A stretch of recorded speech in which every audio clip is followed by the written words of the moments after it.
اللہ کے نبی فرماتے ہیں کہ قیامت کے دن اللہ کے عرش کے سائے کے نیچے وہ نوجوان کھڑا ہوگا جہاں سب ڈر اور خوف کے حوالے ہوئے ہوں گے.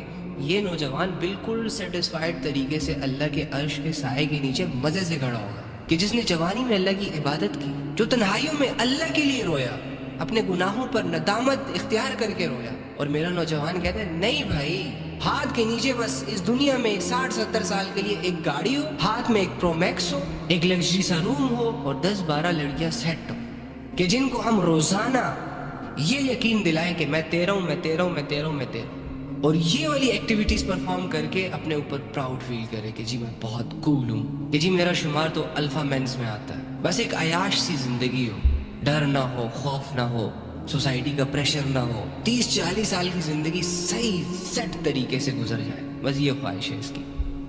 اللہ کے عرش کا سایہ وہ تو ہماری نظر میں کوئی ویلیو نہیں رکھتا نا، وہ تو ایک مذاق ہے نا. مرنے کے بعد تو کوئی زندگی نہیں ہے نا. وہ اللہ رب العزت جو کہہ رہے ہیں 50,000 سال کے برابر ایک دن ہوگا، یوں ہی کہہ رہے ہیں نا معاذ اللہ. کافروں کے سامنے جب اللہ کی بات آتی تھی تو پتہ ہے وہ کیا کہتے تھے؟ جب پیغمبر ڈس بلیورز کے سامنے آتے تھے نا اور ان سے یہ کہتے تھے کہ بھائی اپنی زندگیاں چینج کر لو، اپنے اعمال ٹھیک کر لو، جو لوگ اللہ کے محتاج ہیں ان کے محتاج نہ بنو، آزاد ہو جاؤ، اللہ کی فرما برداری کی طرف آ جاؤ، اللہ کی عبادت کی طرف آ جاؤ، یہ بتوں کو پوجنا چھوڑ دو، یہ دنیا کی غلامی چھوڑ دو. تو وہ آگے سے پتہ کیا کہتے؟ وہ کہتے تھے کیسی باتیں کر رہے ہو، بھلا مرنے کے بعد بھی ہم دوبارہ زندہ ہوں گے؟ کہ انسان ایک دفعہ مرے گا اور پھر اٹھے گا اور پھر اس کا سامنا اللہ سے ہوگا. تو ان کو یقین ہی نہیں تھا کہ ہم نے کبھی اللہ کو فیس کرنا ہے، اسی لیے جو ان کے دل میں آتا تھا وہ کرتے تھے. لاکھوں کی تعداد میں لوگ شیطان اور نفس کے ہاتھوں کی کٹ پتلی تھے.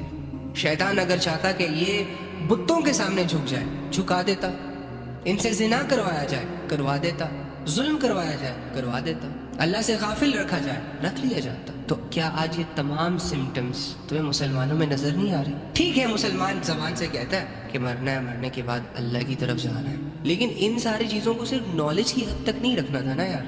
اللہ رب العزت نے تو یہ تمام آیتیں اس لیے اتاری تھی تاکہ ہماری عقل روشن ہو جائے.